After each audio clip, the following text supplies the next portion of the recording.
오늘의 말씀은 언약의 이전 세대인 이삭이 그 맡은 바 사명을 다 마치고 구속사의 뒤안길로 사라지게 되는 또 한 번의 세대 전환 지점입니다.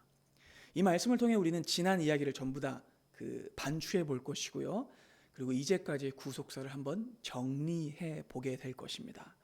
자, 오늘의 본문이 이 35장은요. 크게 두 개의 문단으로 구성되어 있는데 1문단은 지난주에 살펴봤죠.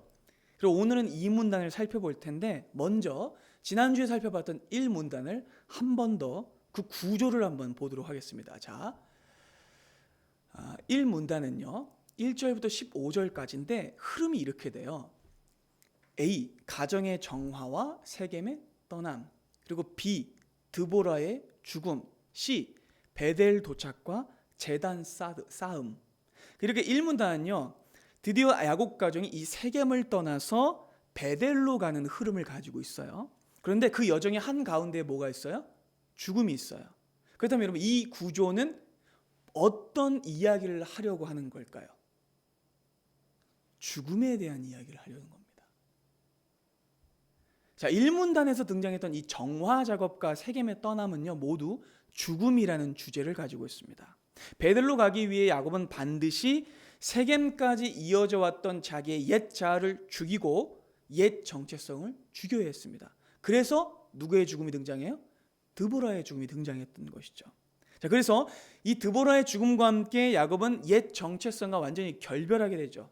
세겜과만 결별하는 게 아니라 하란과도 결별하게 되는 겁니다. 자, 그래서 이 모든 일이 일어난 다음에 야곱이 다시 뭐라고 불리죠? 이스라엘이라고 불렸습니다. 이렇게 35장 전반부의 가장 큰 주제가 죽음이었어요.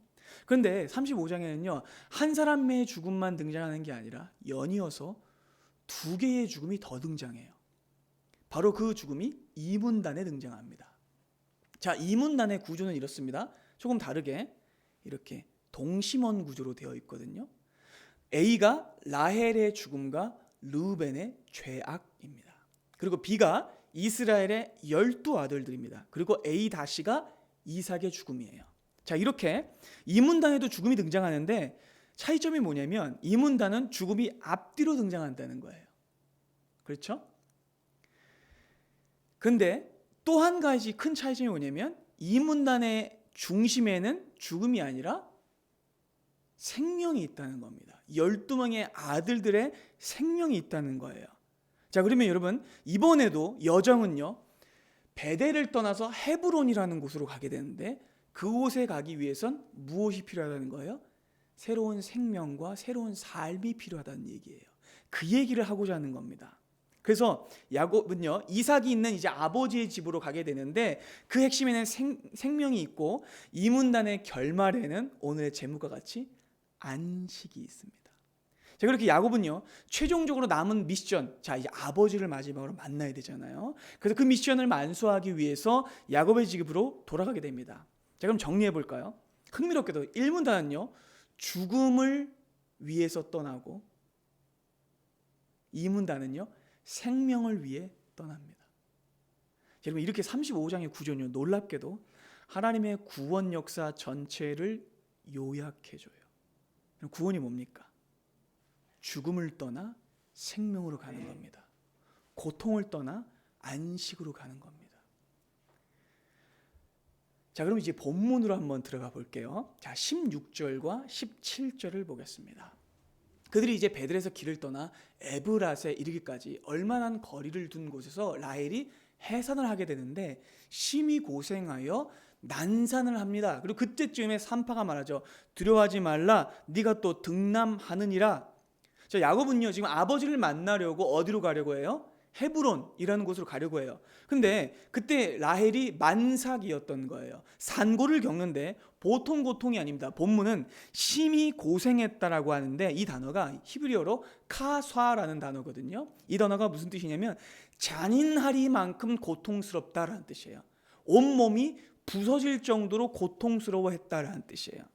그러니까 너무너무 큰 산통을 겪었던 겁니다.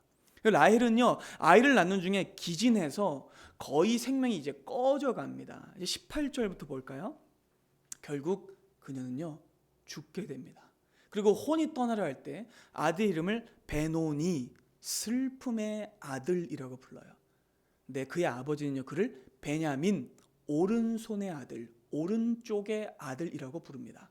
자, 라헬이 죽음에 에브랏 곧 베들레헴길에 장사되었고 야곱이 라헬의 묘에 비를 세우고 지금까지 라헬의 묘비라고 일컫습니다. 자, 라헬은 결국 아이를 낳다가 죽고 말아요. 그리고 이 죽음에는요 오늘 제목에 부정적인 내용과 긍정적인 내용이 등장하듯 이 라헬의 죽음에도 부정적인 의미와 긍정적인 의미가 다 있어요. 두 가지를 다 살펴볼 겁니다. 먼저 부정적인 의미입니다. 자, 라헬은 죽습니다. 그래서 부정적이에요. 그렇죠? 그리고 그녀는요 베델에서 죽지 않고 헤브론에서 죽지 않고 어디서 죽어요? 그냥 길에서 죽어요. 그래서 또 부정적입니다. 조금 더 디테일하게 말해볼까요? 라헬은요 그 길에서 묻히고 막벨라 굴에 묻히지는 않아요. 깨달으십니까? 이런 막벨라 굴이 창세기 안에서 얼마나 중요한 의미를 가진지 아시죠? 막벨라 굴은요 성도가 마침내 돌아갈 새하늘과 새 땅을 상징하는 언약 가문의 가족 묘예요. 천국의 상징이죠. 그런데 라헬은요 그 천국의 상징인 막벨라 굴에 묻히지 못합니다. 그래서 또 부정적인 거예요. 그리고 라헬이 이 죽게 되는 과정을 보게 되면 마치 예언이 이루어진 것 같아요. 왜냐하면 10년 전에 야곱이 했던 말이 있거든요. 야곱이 라반의 집에서 도망칠 때 그때 라헬이 뭘 훔쳐왔어요? 드라빔을 훔쳐왔죠.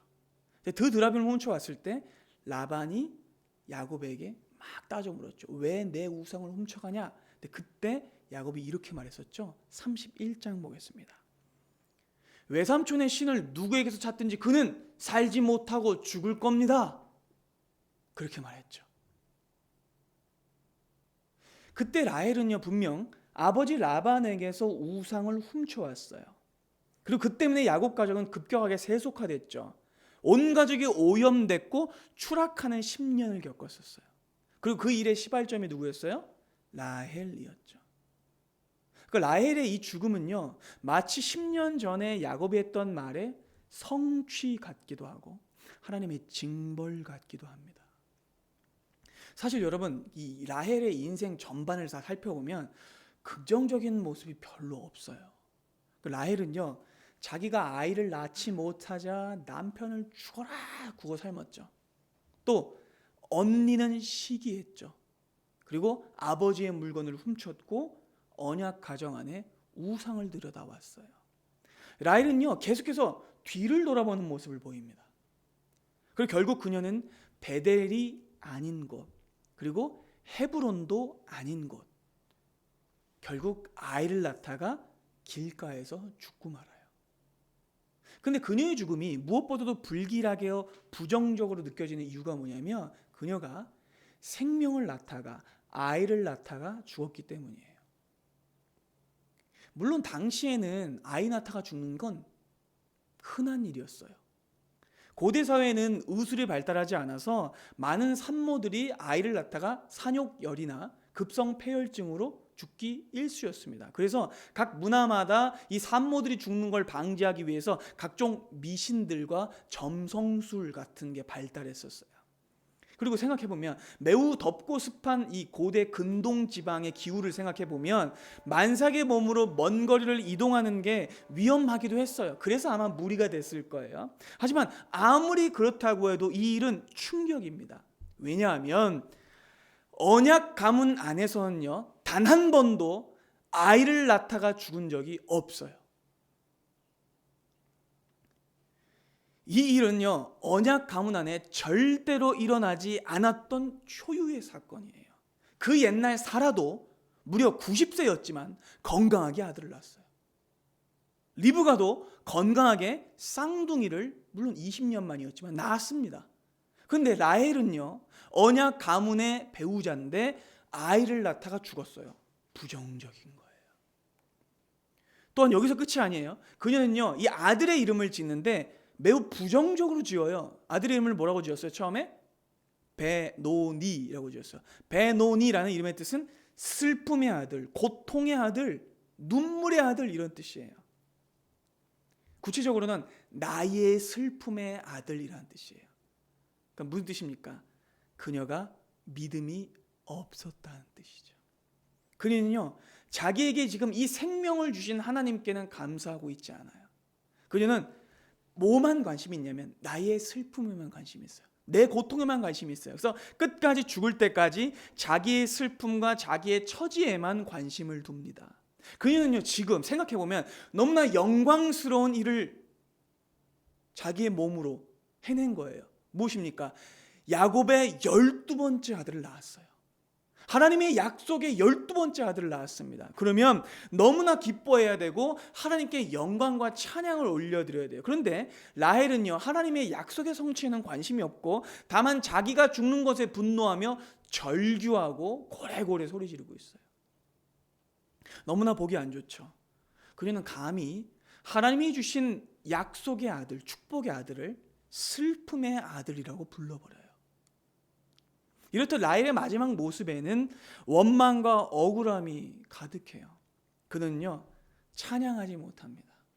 기뻐하지 못합니다. 감사하지 못합니다. 하나님, 저의 생명을 받아주세요 라고 기도하지 못해요.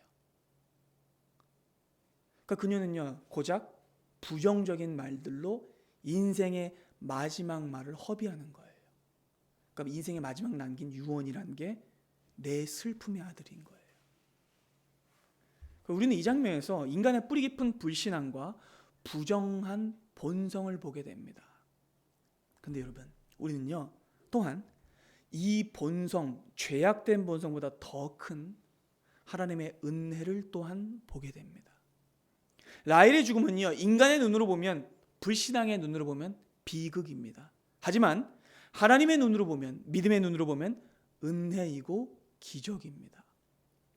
라헬의 출산과 죽음에 담긴 긍정적인 의미입니다.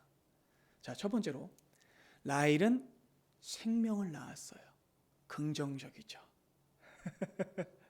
하나님이 그녀에게 생명을 주셨어요. 그리고 이 생명을 주신 것은요, 오래전 드렸던 기도의 응답이기도 합니다. 자, 일찍이 라헬은요, 한 10여 년 전에 요셉을 낳고는 하나님, 아들 더 주세요라고 더해 주십시오라는 이름을 지었어요. 그게 요셉이었죠. 그리고 자기의 수치가 씻겨나갔다, 내 부끄러움이 감춰졌다라는 이름으로 또 요셉이라는 이름을 지었었죠. 그는 분명히 나에게 자녀를 더해달라고 기도했는데 지금 그 기도가 응답된 거잖아요. 근데 아이러니하게도 죽음과 함께 응답되는 거예요. 어쨌든 그의 기도가 응답됐어요. 또한 라헬의 출산이 긍정적인 이유는 그녀가 베냐민을 낳은 장소가 매우 특별한 장소이기 때문이에요. 그녀가 이 베냐민을 낳은 장소가 에브랏, 곧 베들레헴 길이었어요.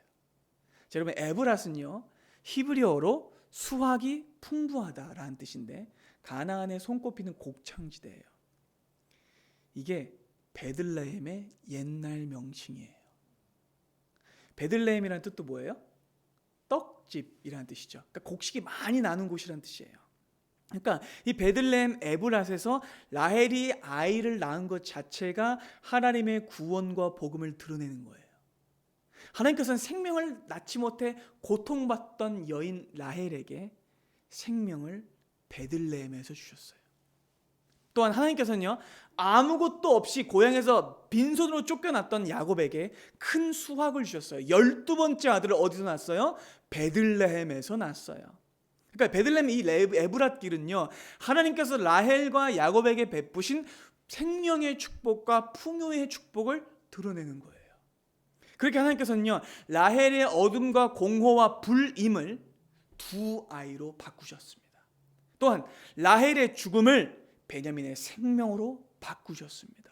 또한 야곱의 부족함을, 야곱의 텅 빔을 가득 채운 12명의 아들로 바꾸셨어요. 그래서 이 베노니라는 이름도 베냐민이라는 이름으로 바뀌는 거예요. 아주 흥미롭게도 야곱의 12아들 중에 이 베냐민만 유일하게 야곱이 주는 이름을 받아요. 자, 이전까지 11명의 아들들은 다 이 이름을 누가 지었어요? 엄마들이 지었죠. 그런데 놀랍게도 야곱이 죽기 전에 야곱이 이 라헬이 지었던 이름 베노니를 바꿔서 베냐민으로 바꿔주는데 그 시점이 언제냐? 야곱이 이스라엘로 이름이 바뀐 후의 시점이라는 거예요. 그게 중요합니다. 그러니까 그는요, 이스라엘로 이름이 바뀌었기 때문에 자신의 이름을 하나님께서 바꿔주셨던 것처럼 부정한 이름, 불길한 이름, 안 좋은 이름인 야곱을 너무나 축복된 이름으로 이스라엘로 바꿔주셨던 하나님처럼 하나님을 흉내내요. 부정한 이름인 베노니를 축복된 이름인 베냐민으로 바꿔주는 거예요. 놀라운 장면이죠. 그리고 바로 이 장면을 통해 하나님께서 야곱에게 행하시는 일이 드러나는 거예요. 하나님께서는요, 슬픔을 기쁨으로 바꾸시는 분이십니다. 하나님은 어둠을 빛으로 바꾸시는 분이십니다. 하나님은 야곱을 이스라엘로 바꾸시는 분이시고 베노니를 베냐민으로 바꾸시는 분이에요. 그렇게 하나님께서는요, 우리의 삶도 고통에서 기쁨으로 바꾸실 거예요. 그 약속이 이 말씀 안에 있는 겁니다. 하나님께서는 여러분들의 죽음을 생명으로 바꾸실 거예요. 여러분들의 아픔을 축복으로 바꾸실 거예요. 우리 하나님은요, 그렇게 악을 선으로 바꾸시는 분이에요. 하나님의 장기가 화가 변하여 선이 되는 것입니다. 야곱의 막내 아들이 베노니라는 이름에서 베냐민으로 바꿔지는 모습은요, 하나님이 성도에게 목적하신 것이 무엇인지를 우리에게 밝혀 보여줘요. 우리도 바꾸는 사람이 되어야 돼요. 이 땅의 어두움을 빛으로 바꾸고 죽음과 절망과 공포를 하나님의 기쁨과 축복으로 바꿔야 됩니다. 우리는 불신앙과 절규와 좌절에 갇혀 있는 모습이 아니라 우리 앞에 찾아오는 문제들을 하나님을 바라봄으로써 선으로 바꿔내야 하는 사람들입니다. 사랑하는 여러분, 하나님께서 왜 라헬의 생명을 거둬가신 걸까요? 라헬이 바뀌어야 하기 때문입니다. 야곱은요, 더 이상 불신앙의 자리에 머물러서는 안 됐어요. 라헬은요, 야곱의 분신 같은 사람이에요. 그렇죠? 가장 야곱을 닮아 있고 가장 욕심이 많은 사람이었죠. 그리고 불신앙적인 사람이었어요. 그러니까 하나님께서는요, 이 라헬의 죽음을 통해서 이제 야곱도 함께 죽기를 원하시는 거예요. 그러니까 35장의 핵심이 뭐예요? 죽음이죠. 분명 그는 세겜에서 스스로를 정화했어요. 그리고 베델에서 제단을 쌓았습니다. 제단을 쌓는 게 어떤 뜻이에요? 내가 죽는 거죠. 하나님 앞에서. 그리고 이스라엘로 사는 것이죠. 그래서 드보라가 죽었고 마침내는 또 누가 죽었어요? 라헬이 죽었어요. 그러면 이제 누가 죽어야 합니까? 누가 죽어야 할 차례입니까? 야곱이 죽어야 되는 차례예요. 그의 옛 자아가 죽어야 하고 그는 이스라엘로 살아야 합니다. 그러니까 여러분, 이 줄초상 이야기의 핵심은 이 줄초상 이야기의 핵심은 야곱이 죽어야 한다는 거에 있어요. 야곱은요, 라헬의 죽음과 함께 이제 완전히 죽고 이스라엘로 살아야 했던 것이죠. 왜요? 라헬이 죽었어도 이스라엘의 삶은 계속되기 때문이고 사랑하는 사람이 죽었어도 하나님의 뜻은 성취되어야 하기 때문입니다. 혹 슬픔이 앞을 가릴지라도 하나님의 백성은 반드시 앞으로 나아가야 합니다. 그러니까 여러분, 야곱에게 있어서 이 라헬의 죽음은요, 더 이상은 뒤를 돌아보지 않고 이스라엘로 앞으로 나아가라 라는 신호였던 거예요. 그럼 이제부터 그럼 뭘 해야 될까요? 남겨진 12아들들을 잘 보살펴야죠. 그의 이제 사명은 그거예요. 한 아내만 끼고 도는 게 아니라 12명의 아들들이 하나님의 백성으로 온전하게 세워지도록, 이 자녀들이 이스라엘이라는 민족으로 세워지도록 하나님의 나라답게 이 자녀들을 세웠어야 했어요. 더 이상 편애와 고통을 대물림하지 말고 비참한 불행의 유전과 고리를 끊어야 했습니다. 그래서 하나님께서는요, 야곱이 에브랏 길에서 아내를 잃어버리도록 하신 것이죠. 그래서 라헬이 죽은 다음에 또 그가 이렇게 불리는 겁니다. 21절 보겠습니다. 함께 읽어볼까요? 시작. 이스라엘이 다시 길을 떠나 에델망대를 지나 장막을 쳤더라. 자, 야곱이 뭐라고 불려요? 이스라엘이라고 불려요. 왜요? 라헬이 죽었으니까 더 이상 야곱으로 살아서는 안 되는 겁니다. 성경의 의도가 깨달아지시죠? 자, 그럼 여러분 또 질문 드릴게요. 야곱이 그 이후로는 이스라엘처럼 살았을까요? 단호하게 아니라고. 야곱은요, 라헬이 죽은 다음에 이스라엘처럼 살지 못합니다. 그는요, 매우 큰 상심과 무기력에 빠져버려요. 왜냐하면 바로 뒤에 등장하는 문장과 사건이 야곱이 얼마나 무너져 있는지를 밝히고 있기 때문입니다. 22절 보겠습니다. 이스라엘이 그 땅에 거주할 때에 르우벤이 가서 그 아버지의 첩 빌하와 동침함에 이스라엘이 이를 들었더라. 충격적인 일이 벌어지는데요. 디나 강간 사건에 이어 또다시 야곱 가정 안에 충격적인 성적인 죄가 벌어집니다. 이번에는요, 르우벤이 성적인 죄를 저지르는데 근친상간이에요. 여러분, 이 죄를 우리가 구체적으로 살펴보기 전에 일단 왜 이런 일이 일어난 걸까요? 방금 살펴본 22절의 시작에 이미 그 답이 등장해요. 22절은요, 디나의 강간 사건이 벌어졌을 때와 똑같은 문장으로 구성되어 있어요. 그때 성경에 뭐라고 얘기하냐면 야곱이 세겜 땅에 거주했을 때였어요. 자, 지금 보세요. 야곱이 어디에 거주했어요? 에델망대 그 땅에 거주했을 때. 거기에 오래 거주한 거예요. 깨달아지시죠? 그는 또다시 있어서는 안 되는 지역에 오래 거주한 거예요. 그래서 이 사건이 벌어진 것이죠. 사실 르우벤의 이 근친상간 사건은요, 세겜의 디나 강간 사건과 공통된 사건이에요. 야곱이 베들로 가지 않았을 때 디나가 수치를 당했습니다. 그리고 야곱이 헤브론으로 가지 않았을 때 르우벤이 수치를 일으킵니다. 그래서 34장은 밖에서부터 일어난 범죄, 수치를 다루고 있고 35장은 안에서 일어난 성범죄와 수치를 다루고 있습니다. 그리고 이 두 차례의 성적 범죄는요, 야곱 때문에 벌어진 일이에요. 야곱이 속히 약속의 땅으로 이동하지 않고 또 뭉개고 뻗팅기고 주저앉아 버렸기 때문에 벌어진 일이에요. 결국 야곱이 이 불신앙 때문에 또다시 가정이 파괴될 위기를 겪게 된 거예요. 여러분, 그러면 왜 야곱은 이 에델망대에 오래 거주했던 걸까요?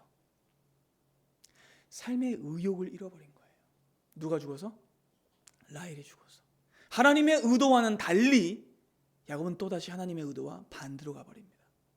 그는요, 라헬이 죽은 다음에 완전히 멘탈이 무너져 버렸어요. 슬픔 때문에 그는요, 영적인 혼수 상태에 빠져서 또 산송장처럼 그 자리에 주저앉아 버린 거예요. 그는 속히 헤브론으로 내려가지 않았고 믿음의 경주에서 멈춰버렸기 때문에 이런 사달을 또 내버리고 맙니다. 그렇게 야곱 가정 안에 라헬의 장래의 슬픔이 갇히기도 전에 똑같이 끔찍한 일이 벌어지는데 이번에도 그 책임은 야곱에게 있죠. 사실 여러분, 따지고 보면 라헬이 에브랏길에서 죽은 것도 야곱 때문이에요. 왜요? 야곱이 세겜에서 몇 년 지체했어요? 10년 지체했잖아요. 두려운 지점입니다. 그게 다 쌓여 있는 거예요. 야곱은요, 마치 라헬이 죽은 뒤에 스스로를 죽은 사람처럼 취급하고요, 아무것도 신경 쓰지 않아요. 그래서 디나가 강간당했을 때도 침묵하고 모른 척했던 것처럼 자기 아들인 르우벤이 첩인 빌하와 근친상간을 벌였을 때도 침묵하고 가만히 있습니다. 야곱은요, 야곱으로서 죽은 게 아니라 그냥 베들레헴 에브랏길에서 인생을 포기해버린 거예요. 그래서 장자 르우벤이 아버지의 침상을 더럽혔는데도 한마디도 안 하고 있는 것이죠. 그는 인생에 의욕이 없어요. 그러니까 아버지 야곱이 정신을 차리지 못하니 그 집안의 장자인 르우벤도 정신을 차리지 못하고 있는 거예요. 르우벤은 살아계신 아버지를 모욕하고 온 가족을 수치스럽게 만들어요. 그러면 왜 이토록 반인륜적인 죄를 저지른 걸까요? 르우벤은 작은 어머니의 상을 치르고 슬픔이 가시지도 않았는데 왜 이런 흉측한 일을 저지른 걸까요? 사실은요, 라헬이 죽었기 때문에 이 일을 벌인 거예요. 르우벤의 군친상간에는요, 분명한 의도가 있어요. 생각해 보세요. 여러분, 르우벤은요, 지금까지 장자권을 확보하지 못한 상태였어요. 왜요? 아버지가 라헬이 낳은 요셉을 더 사랑하니까, 걔를 장자처럼 아끼니까. 아버지는 언제나 자기와 자기 어머니 레아는 인정하지 않았고 언제나 레아의 자식들은 뒷전이었어요. 그래서 르우벤은 언제나 이 장자권에 대한 굉장한 스트레스를 받아왔어요. 그런데 충격적이게도 라헬이 아들을 하나 더 낳은 거예요. 비록 아이를 낳는 중에 라헬이 죽었지만 라헬이 낳은 그 둘째는요, 막둥이 중에 막둥이에요. 사랑을 안 받을 수가 없어요. 게다가 누가 낳았어요? 라헬이 낳았잖아요. 야곱은요, 이 베냐민을 요셉보다 더 사랑할 것 같아요. 그러니까 르우벤은 그것을 보고 굉장히 두려움이 들었던 것이죠. 새로 태어난 아들 이 베냐민의 존재는요, 르우벤의 장자권에 또 한 번의 위협이 됩니다. 그래서 르우벤은요, 극도의 스트레스를 받아서 바로 이 일을 저질렀던 것이죠. 사실 이런 상황은요, 조선시대의 이 왕조 역사를 보면 쉽게 이해할 수 있어요. 그럼 그렇잖아요. 나이 많은 임금, 주상이 있어요. 주상전하. 근데 그 주상이 유독 아끼는 후궁이 아들을 새로 낳았어요. 그러면 아버지께 인정받지 못했던 세자는요, 자신의 계승권에 위기를 느낍니다. 그렇죠. 광해군이 실제로 그랬었어요. 그리고 역사 속에 이런 일들이 많이 있었어요. 그러니까 어떻게든 정치적인 맥락을 사용해서 그때 이 왕자 세자들은요, 새로 태어난 왕자를 제거하려고 했었습니다. 그러니까 지금 르우벤은요, 이런 상황에 처해 있는 거예요. 그래서 먼저 선수를 치는 겁니다. 아버지가 자신의 장자권을 빼앗아 새로 태어난 베냐민이나 요셉에게 주기 전에 자기의 장자권을 지키기 위해서 아버지를 쳐버리는 거예요. 그는요, 자신을 사랑해주지 않고 언제나 자신의 어머니 레아를 미워하고 오직 라헬과 그의 자식들만을 편애하는 아버지를 폭행하는 심정으로 아버지의 첩을 성폭행하는 거예요. 무서운 지점입니다. 그러니까 아버지를 팬 거예요. 그게 르우벤은요, 가장의 자리를 차지하기 위해서 추잡하고 역겨운 짓을 저지릅니다. 그의 행동의 밑바닥에는 이런 뭐가 있을까요? 아버지에 대한 미움이 있어요. 그리고 라헬의 빈자리를 지워버리려는 의도가 있고, 또 뭐가 있냐면 라헬의 여종이었던 빌하가 공석이 된 라헬의 자리를 차지하지 않게 하기 위해서 그녀를 덮친 거예요. 그리고 이 일은요, 분명히 빌하와도 나름의 거래와 상의를 통해 이루어진 일일 거예요. 르우벤은요, 아예 빌하랑 모의를 했을 거예요. 자기 어머니 뻘인 사람하고 무슨 이성적인 매력을 느꼈을까요? 그건 아닐 거예요. 그러니까 르우벤은요, 빌하와 모의해서 이참에 가정 안의 권력 구도를 바꾸려고 했던 거예요. 그래서 오래도록 여종이자 첩의 신분으로 살았던 빌하의 캐릭터를 아니까 르우벤은 그녀를 속인 거예요. 이렇게 말했을 겁니다. 만약 아버지가 죽고 나면 내가 당신을 정실 부인으로 삼고 이 가문의 안주인 자리를 주겠소 라고 딜을 했을 겁니다. 그래놓고 아마 자기의 계획대로 됐으면 그녀를 내쫓았을지도 모릅니다. 그러니까 이렇게 사악한 계획을 세웠을 가능성이 매우 큽니다. 뿐만 아니라 그의 행동에는요, 또 둘째인 시므온과 셋째인 레위를 견제하기 위한 의도도 있어요. 그러니까 디나가 성폭행을 당했을 때 르우벤은요, 아무것도 안 했죠. 그때 나선 건 누구밖에 없어요? 시므온과 레위. 물론 시므온과 레위는 끔찍한 복수와 살상을 저질렀습니다. 하지만 시므온과 레위는요, 누이의 복수를 했다는 이유와 명분 때문에 그 이후로 가정 안에서 우쭐댔을 거예요. 그렇죠. 그래서 마치 자신들이 장자의 역할을 한 것처럼 굴었을 거예요. 그러니까 시간이 지날수록 르우벤은요 점점 자신의 장자권이 위축되고 사라져가는 것을 보게 돼요. 그래서 자기에게 집안의 권력 구도가 유리하게 흘러가지 않는 것을 감지한 그는요 다급해져서 비겁하고 추악한 방법으로 집안의 권력을 전복시키려고 한 거예요. 그래서 아주 더러운 방법으로 장자권을 찬탈하려고 하고 또한 가장권을 찬탈하려고 합니다. 이 일이 더욱 충격적인 이유는 이런 일은 이방인들 세계에도 흔히 이루어지지 않는 일이기 때문이에요. 어느 누구가 근친상간을 합니까? 르우벤은요 시므온과 레위보다 더 악하게 행동합니다. 그는요 세겜의 방식으로 장자권을 획득하려고 하고 더러운 세상의 방법으로 가장의 권한을 훔치려고 합니다. 가슴 아프게도 그는요 아버지 야곱의 죄를 유전합니다. 자, 아버지 야곱도 어땠어요? 자기 방법을 써서 장자가 되려고 했죠. 르우벤도 똑같이 자기 방법을 써서 장자가 되려고 하는데 르우벤은요 완전히 실패하고 박탈당합니다. 너무 악한 방법이었어요. 결국 여러분 나중에 르우벤 지파는요 완전히 쪼그라들어요. 그래서 주도권을 상실하고 이스라엘 역사 내에서 단 한 명의 인물도 배출해내지 못합니다. 심지어는 이스라엘 역사 안에 지도자들이 있었죠. 사사도 있었고 선지자도 있고 예언자도 있었죠. 왕도 있었죠. 근데 르우벤 지파는 단 한 명도 없어요. 그게 르우벤은요 다만 장자권이 박탈당한 것이 아니라 후손들까지 열등해지는 대대의 치욕과 수치를 당하게 돼요. 그러니까 아버지를 수치스럽게 한 자는 자기도 수치스러워지는 거예요. 하나님의 이름을 더럽히고 하나님의 언약과 구원을 오염시킨 자는 자기도 오염되는 겁니다.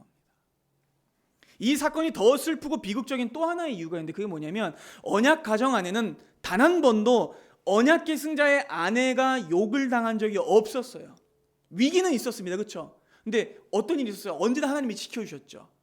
2세대 전에 사라가 바로와 아비멜렉에 잡혀갔을 때 하나님께서 지켜주셨어요. 감히 그녀를 건들지 못했습니다.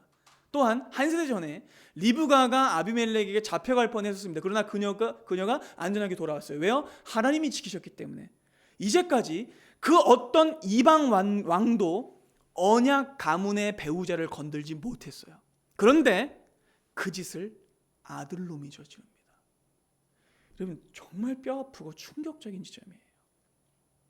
근데 더 가슴 아픈 사건이 있는데 이건 앞으로 불어닥칠 야곱 가정의 불행 중 시작에 불과하다는 겁니다. 언약 가문의 질서가 붕괴되죠. 왜요? 아버지가 무너져 있었기 때문에. 그 언약을 지켜야 하는 자가, 책임을 맡은 자가, 목자의 역할을 감당해야 하는 자가 무너져 버렸기 때문에. 그러니까 베델로 돌아왔다고 끝인 것이 아니에요. 정말로 자기가 죽지 않으면, 신앙의 자리로 돌아가지 않으면 무너져 버리는 겁니다. 그렇게 야곱은요 이 충격적인 일을, 가정 안에 질서가 붕괴되고 죄악이 들어온 것을 듣고도 여전히 침묵하고 맥없이 앉아 있어요. 그러니까 베베로 헤브론으로 향하는 중에 이렇게 너무나 가슴 아픈 일이 벌어지는 것이죠. 그래서 이 장면을 보면 우리는요 지금 좌절할 수밖에 없어요. 목사님 오늘 말씀이 너무 무겁고 힘들어요. 근데 여러분 염려하지 마십시오. 왜냐하면 지금까지 살펴본 우리가 시선으로 바라봤던 이 내용들은요 인간의 부정하고 낯뜨거운 행위에 거기에 머물러 있지 않기 때문이에요. 오늘의 이 말씀은요 우리의 눈을 들어 우리를 22절로 인도합니다. 22절 하반절부터 함께 보겠습니다. 야곱의 아들들은 12이라. 레아의 아들들은 야곱의 장자 르우벤과 그 다음 시므온과 레위와 유다와 이사갈과 스불론이요, 라헬의 아들들은 요셉과 베냐민이며 라헬의 여종 빌하의 아들들은 단과 납달리, 레아의 여종 빌하의 실바의 아들들은 갓과 아셀이니 이들은 야곱의 아들들이여 밧단아람에서 그에게 낳은 자더라. 여러분 보세요. 비록 야곱 가정 안에 죽음이 있었고 수치가 있었고 비극이 있었습니다. 그러나 이 다음 구절은 어디로 이루어져요? 하나님이 주신 12아이들의 생명으로 이루어져요.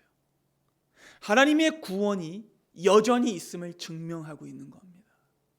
자칫 잘못하면 우리는 이 본문 안에 등장하는 이 두 번의 비극에 한눈이 팔려버려서 너무나 슬퍼하고 우울해할 수 있어요. 그러나 성경은 우리가 무너진 자리만 보도록 하지 않아요. 성경은 우리를 일으켜 12명의 약속된 아들을 보라고 말씀합니다. 하나님의 약속을 보게 하는 것이죠. 이 12명의 아들들은요, 이스라엘의 시조들입니다. 이들은 선택받은 하나님의 구원의 백성들을 상징하고 동일하게 신약의 12명의 제자 수로 상징됩니다. 여러분, 이 12명의 아들들의 이름들은요, 우리들의 이름이 써 있는 것과 같은 의미인 거예요. 이 이름들은 하나님의 구원을 증명하고 보증합니다. 여러분 보세요. 이 땅에 비록 사는 동안 신앙의 공동체와 교회의 공동체와 가정 안에 죄와 죽음이 틈입할지라도 하나님은 생명을 일으키십니다. 하나님의 구원은 변하지 않습니다. 그래서 그 사실을 알리기 위해서 하나님께서는 이후에 12명의 아들들의 이름을 우리에게 보여주고 계신 것이죠. 여러분, 놀랍게도 이 12명의 아들들의 이름은요, 출애굽기 1장에도 등장합니다. 출애굽기 1장이요, 이 아들들의 이름으로 시작됩니다. 함께 볼까요? 자, 야곱과 함께 각각 자기 가족을 데리고 애굽에 이른 이스라엘 아들들의 이름이 르벤, 시몬, 레위, 유다, 이사갈, 스불론, 베냐민, 단, 납달리, 갓, 아셀, 그리고 요셉입니다. 여러분, 이 12명의 아들들이 분명히 애굽으로 내려갔어요. 그리고 이 12명의 아들들이 어떻게 됐을까요? 어떻게 됐을까요? 놀라운 하나님의 축복을 이루어냅니다. 7절부터 볼까요? 이스라엘 자손은요, 어떻게 됐대요? 생육하고 불어나 번성하고 매우 강하여 온 땅에 가득하게 되었더라. 요셉을 알지 못한 새 왕이 일어나 애굽을 다스릴 때 그가 뭐라고 말해요? 야, 이 백성 이스라엘 자손이 우리보다 많고 강하다라고 말했다고 합니다. 여러분 보세요. 하나님의 약속이 이루어진 겁니다. 아브라함의 약속이, 이삭의 약속이, 야곱의 약속이 이루어진 것입니다. 그리고 창조 때의 약속이 회복된 겁니다. 그들은 생육하고 번성하고 땅에 충만합니다. 죽음으로 끝나지 않았어요. 비극으로 끝나지 않았어요. 왜요? 하나님이 그 약속을 지키셨기 때문입니다. 그렇게 본문은요, 죽음과 비극을 이기는 하나님의 생명으로 우리를 인도할 뿐 아니라 더 나아가 마지막 남은 영원한 안식으로 우리를 인도합니다. 드디어 야곱은 아버지의 집으로 귀환합니다. 27절부터 볼까요? 야곱이 기럇 아르바의 마므레로 가서 그의 아버지 이삭에게 이르렀으니, 자, 기럇 아르바는 누구의 이름까지 나와요? 아브라함과 이삭이 거류하던 헤브론이에요. 그리고 그들이 묻힌 땅입니다. 이삭의 나이가 180세인데 이삭이 나이가 많고 늙어 기운이 당함에 죽어 자기 열조에게 돌아가니 그의 아들 에서와 야곱이 그를 장사하였더라. 자, 야곱은 드디어 아버지 이삭을 만났고 아버지의 집으로 돌아왔습니다. 드디어 그 베델의 소원이 완성된 거예요. 야곱은 죽음과 죄의 자리를 지나왔지만 생명을 얻게 되었고 자기 아버지가 안식에 이르는 걸 보게 돼요. 놀랍습니다. 그리고 이 장면은요, 야곱에게만 은혜인 게 아니라 이삭의 관점으로 볼 때에도 은혜입니다. 여러분, 이삭은요, 말년에 3가지 구원의 장면을 봐요. 이걸 반드시 보고 죽어야 합니다. 그래서 이삭은 눈이 멀었지만 골골했지만 살아있어야 했어요. 첫째, 그는요, 동족 며느리를 봅니다. 여러분, 왜 이삭이 아직 죽으면 안 될까요? 그가 살아서 눈으로 봐야 하는 장면이 있기 때문인데, 첫 번째가 바로 자기의 사랑하는 아들 야곱이 메시아의 계보를 지키기 위해 가나안 여인이 아니라 동족 여인을 아내로 삼는 걸 봐야 됩니다. 그리고 이 아내를 통해서 누가 오실 거예요? 메시아가 오실 거예요. 그래서 이삭은요, 야곱이 하란으로 떠난 뒤에도 무려 43년을 더 살아요. 그러니까 그때 죽어도 이상하지 않았던 할아버지가 43년을 더 사는데, 놀랍게도 이삭의 마지막 말이 뭐냐면 43년을 더 살았음에도 불구하고 마지막 말이 야곱을 보낼 때 그 말이에요. 그 말이 어떤 말이었죠? 가나안 여인들을 아내 삼지 말고 하나님을 아는 내 동족 여인으로 아내 삼아라. 그게 그의 마지막 말이에요. 누구의 말과 똑같습니까? 아브라함의 마지막 말과 똑같습니다. 놀랍죠? 그는 반드시 자기의 눈으로 자기의 가문과 메시아의 계보가 오염되지 않고 거룩하게 지켜지는 그걸 봤어야 됐어요. 그래서 이삭을 살려두신 겁니다. 그리고 그 소원과 명령은 이루어지죠. 야곱은요, 가나안 여인과 결혼하지 않았어요. 또 놀라운 사실은요, 야곱의 자식들도 세겜 사람들과 결혼하지 않았어요. 그렇게 해서 이삭은요, 드디어 가나안 출신이 아닌 동족 출신의 며느리를 보게 되는데, 여기서 또 놀라운 게 있어요. 뭐냐? 지금 이삭이 만나는 며느리는 누구예요? 이름이 뭐예요? 레아입니다. 원래는 라헬도 있었는데 라헬은 어떻게 됐어요? 오는 길에 죽었어요. 자, 그러면 여러분, 이삭이 살아서 보게 되는 동족 출신 며느리, 그러니까 야곱의 정실 부인은 누구밖에 없어요? 레아예요. 깜짝 놀랄 지점입니다. 여기서 또 한 번 하나님이 원하신 야곱의 아내가 누구인지 드러나는 거예요. 하나님이 원하신 야곱의 아내는 라헬이 아니라 레아였어요. 레아만이 언약 계승자인 시아버지를 봅니다.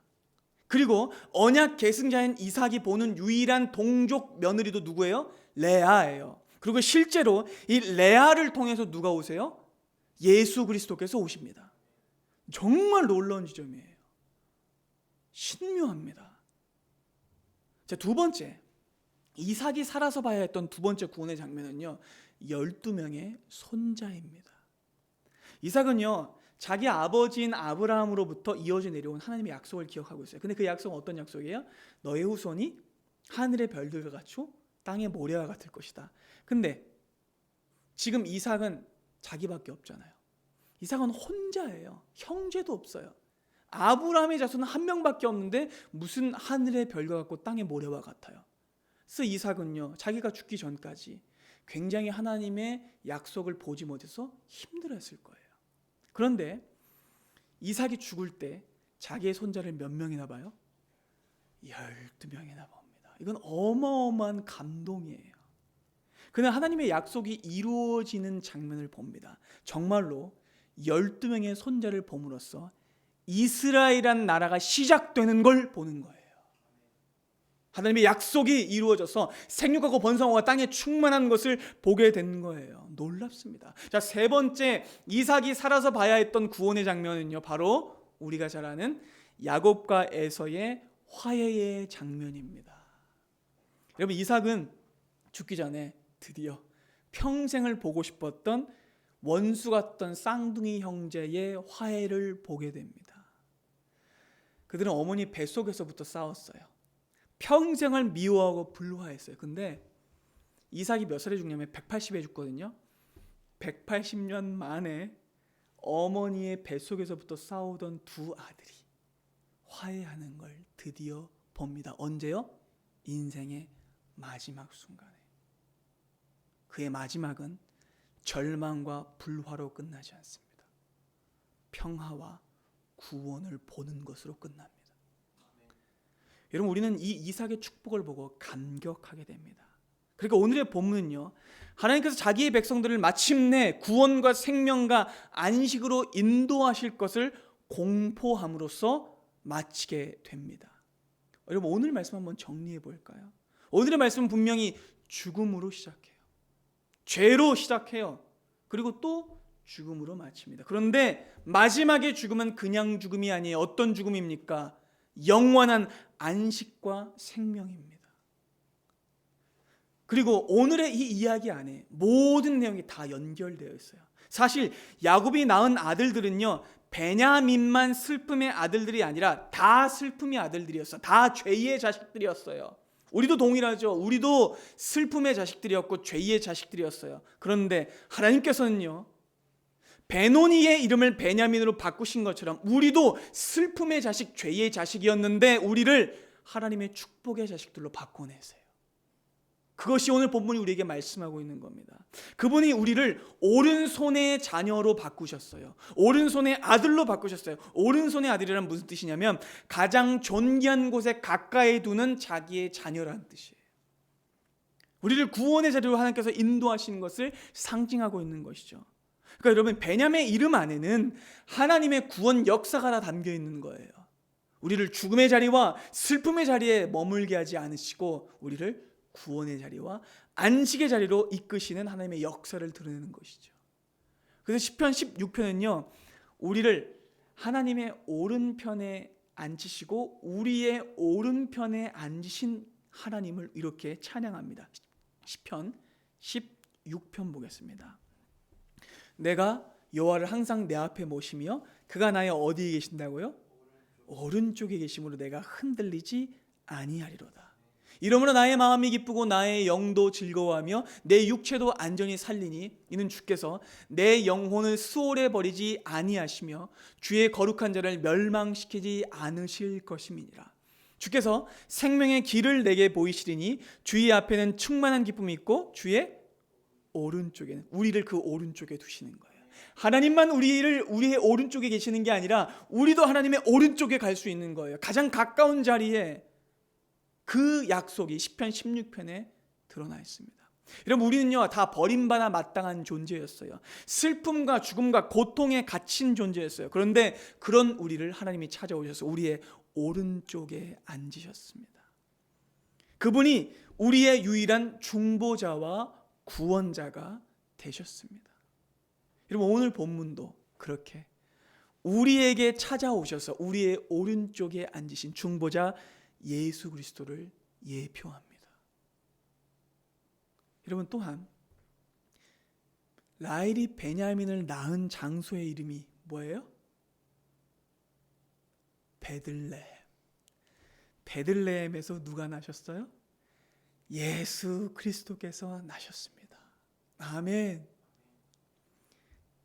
다윗의 동네, 우리 주님께서 나신 곳이 베들레헴이에요. 그러니까 이 동네에서 베냐민이라는 아이가 태어나는 건 역시 예수 그리스도께서 우리의 눈물과 슬픔을 바꾸셔서 우리의 오른쪽에 앉으실 것이라는 예언인 거예요. 미가서 5장은요 이렇게 분명하게 예언하고 있어요. 함께 봅니다. 베들레헴 에브라다야, 너는 유다 족속 중에서 가장 작을지라도 이스라엘 다스릴 자가 내게서 내게로 나올 것이라.